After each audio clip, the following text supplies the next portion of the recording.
So, welcome again, and this is Module 1 presentation, and on Friday, I plan to discuss Module 2 of this unit, and actually plan to discuss the assessment further as well. And so tonight, we try to discuss this presentation and also the assessment, okay? Yep. So, this one is basically about introducing us to marketing concepts, including core marketing concepts, and also we try to discuss the customer-driven marketing strategy, which is basically the one of the key components that companies adopt in today's business landscape. Okay, and the other thing is that we also need to discuss the concept social enterprise, which is probably still young in a lot of countries. And yeah, that's one of the concepts that we try to understand as well. And the assessment is actually related to social enterprise. Okay, right now, what is marketing? Well, marketing is actually probably one of the popular concepts in business. A lot of people publish a number of things, publish their own thoughts about marketing. And in my observation, when it comes to marketing, a lot of people relate this to advertising, selling, or promotion. Okay. Now, actually, in 1960s, marketing, some scholars discuss the concept of marketing, and they start with the concept of flowing the goods and services from the manufacturer to the consumers, right? Which is, and later on we understand that it is only a small part of marketing. It is only part of the logistical function in marketing. Okay, and in 1967, actually. In 1967, one of the scholars, Kotler, suggests that marketing is the human activity directed at satisfying needs and wants through the exchange process. Now, there are a few keywords in there that I highlighted. So it was actually the first time when we talk about customers' need and also exchange through exchange process, right? So 7 years after that. And since then, people basically were busy spreading the news to the world that marketing is actually marketing mix, right? What is marketing? Right. Yep. Well, yeah, it contains a product, price, place, promotion, right? So I'm not surprised when I find people describe marketing as marketing mix. Okay, marketing is product, price, place, promotion. I'm not surprised. That's because we say that marketing is to satisfy customers' needs and wants. Basically, we need to create, develop the marketing mix variables, right? Now, interestingly, Kotler and also American Marketing Association discussed that further, and in 2004, the American Marketing Association published their definition of marketing, and that definition actually focuses on value, right, in the exchange process. Okay, so. If you look at that, I put again I have highlighted the organizational function in here. Marketing is an organizational function, right? And set of processes for creating, communicating, and delivering value to customers. So they are the main points that we understand about marketing. So what does it mean? Well, if we imagine we set up a firm, right, or we work for a firm. Okay, our firm will not live alone. Our firm will interact with the other parties. In this instance, with the customers. Okay, how do we interact with the customers? Well, when we interact with another party, we actually exchange with the other party. Okay, and in the exchange process, we actually offer something to get the other thing. Okay, so in this instance, if we zoom into the firm. Okay, we must have the offering for the customers. Okay, and from the customer's perspective, the customers must have need.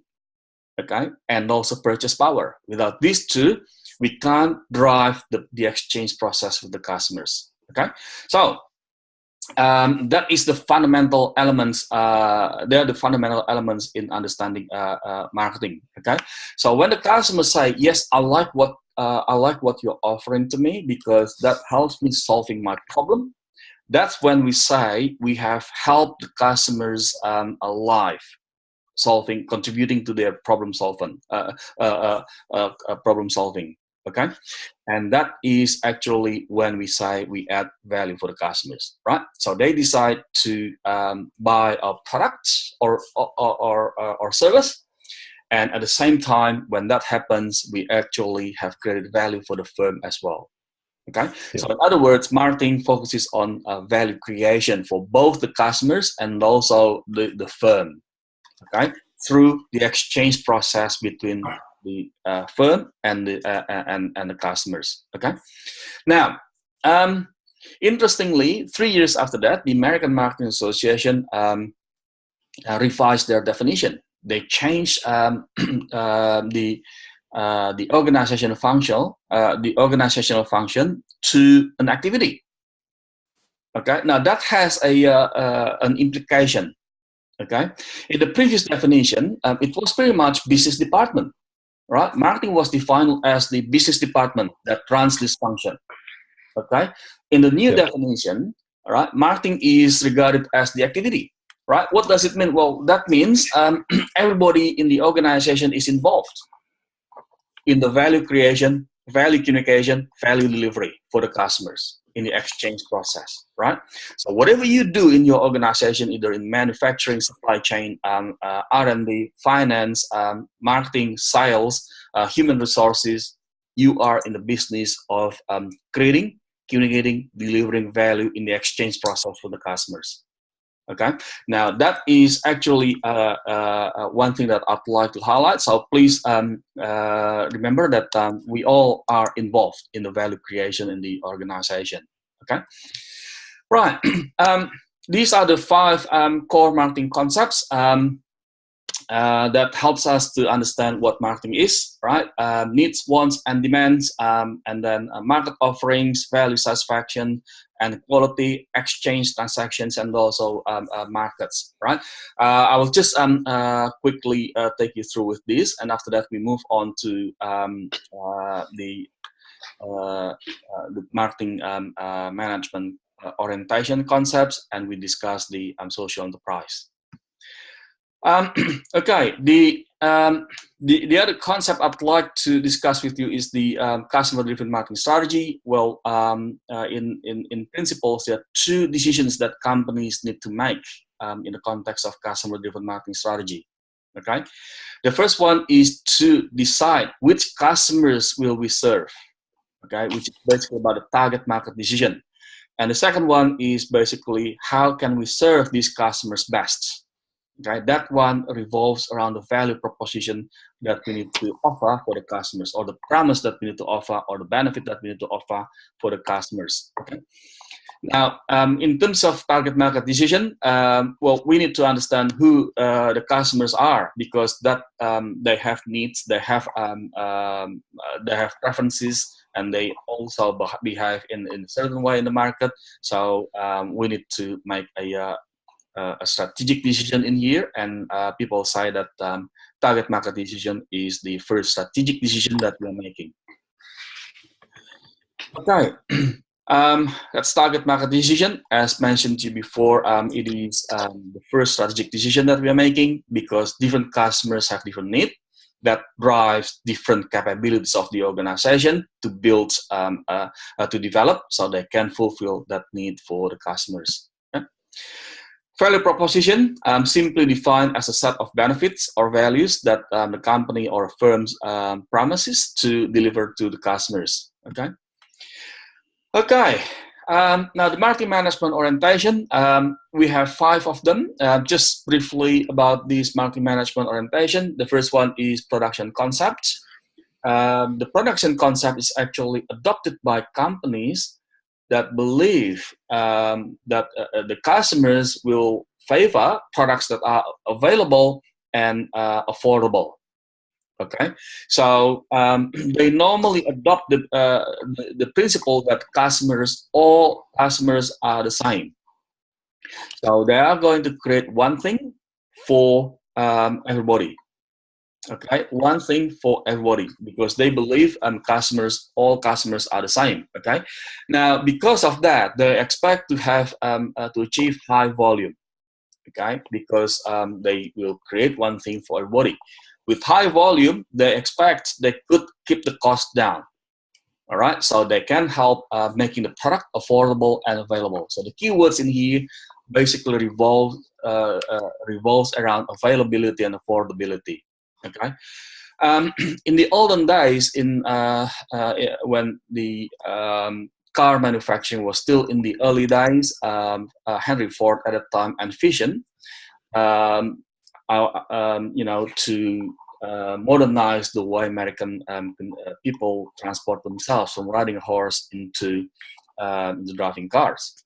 And he mentioned that I'm going to offer any color as long as it is black color. Okay, so why only one color? Well, because that helps them to keep the cost down.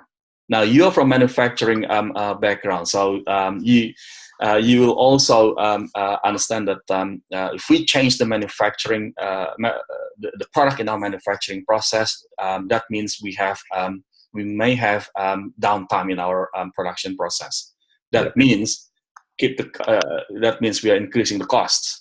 Okay, so that's an example of a production concept. Okay, now the product concept, basically the next one. The companies that adopt this product concept believes that customers will come if they offer strong quality products, strong performance products, right?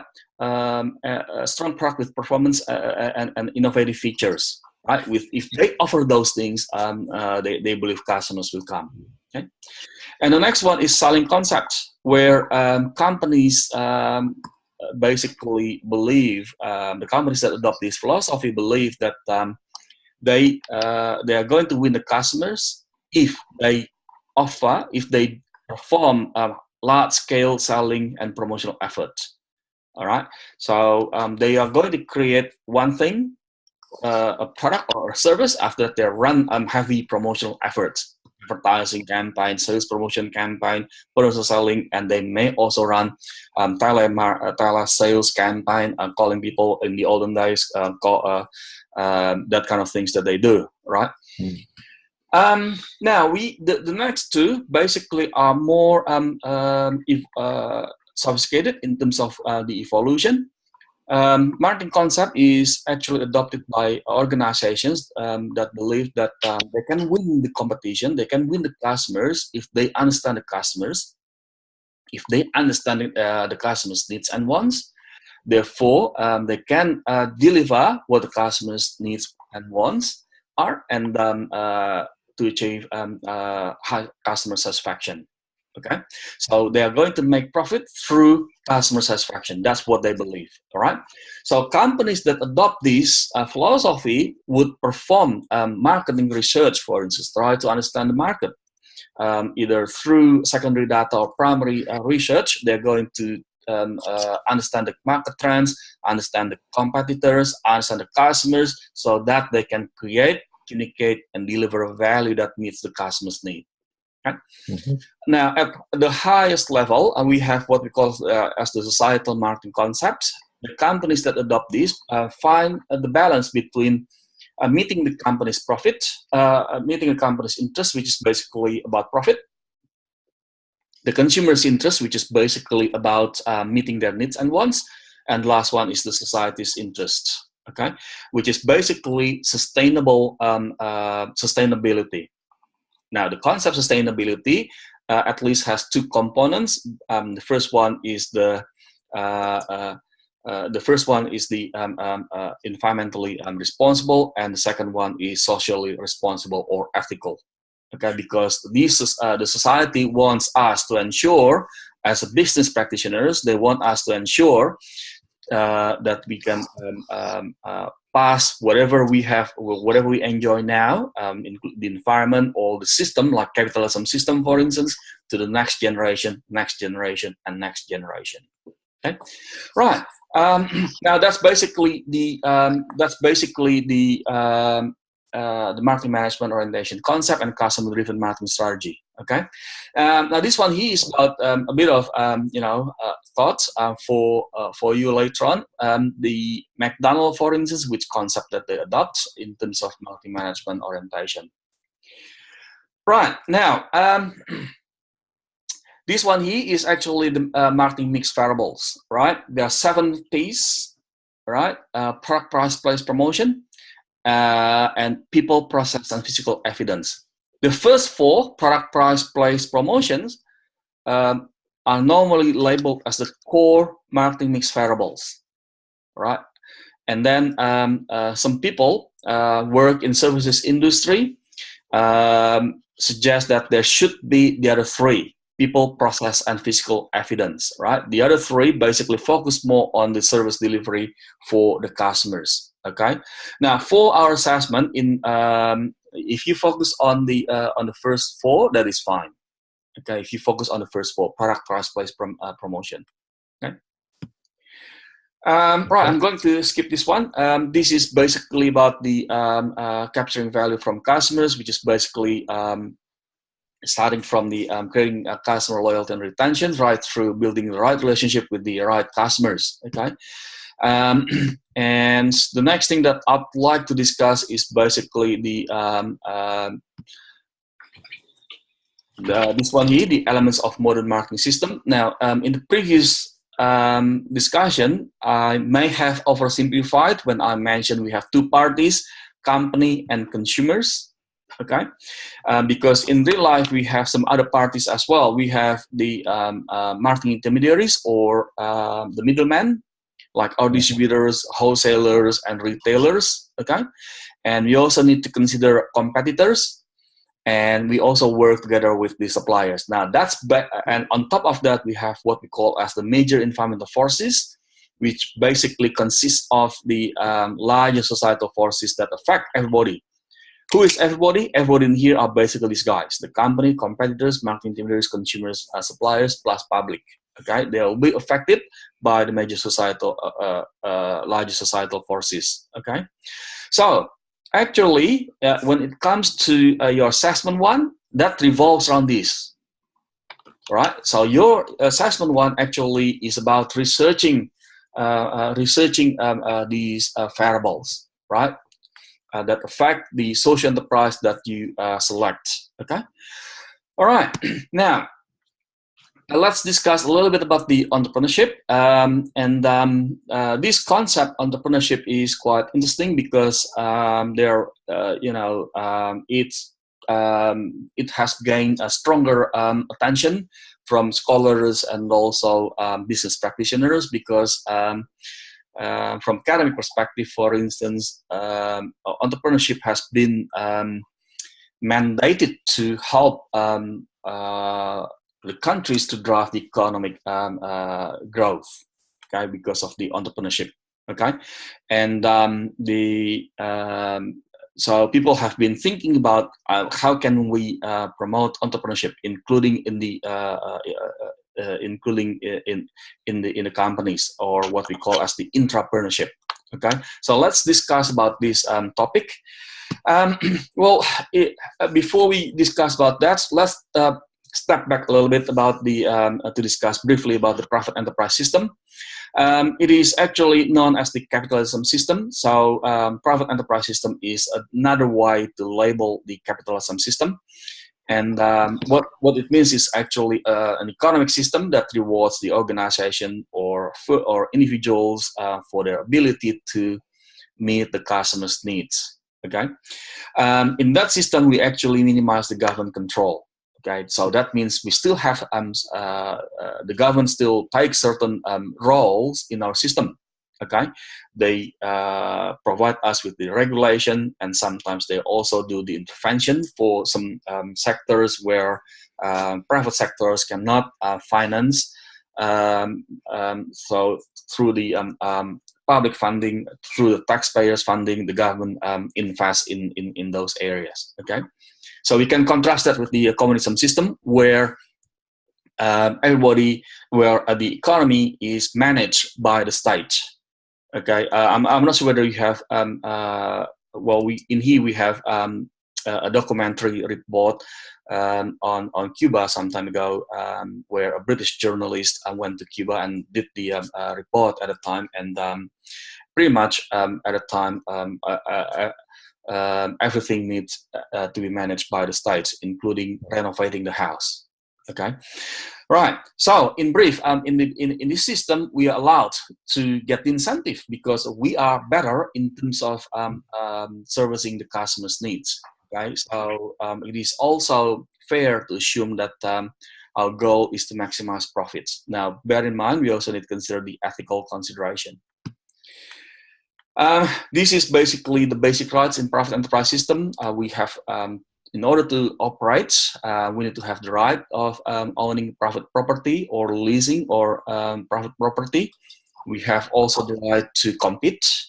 We also have the right to make our own selection. Either we want to work as one of the economic actors, or we want to be an entrepreneur. And we also have the right to claim our profits. Okay. Right, now let's look at the entrepreneurship. Okay, entrepreneurships entrepreneur actually comes from the French word entreprendre. That means to undertake. Right, in commercial context, it's actually about undertaking something. In this instance, this something is about opportunities. All right, so they research about the opportunities from the market, and then after that, they convert the opportunity into ideas.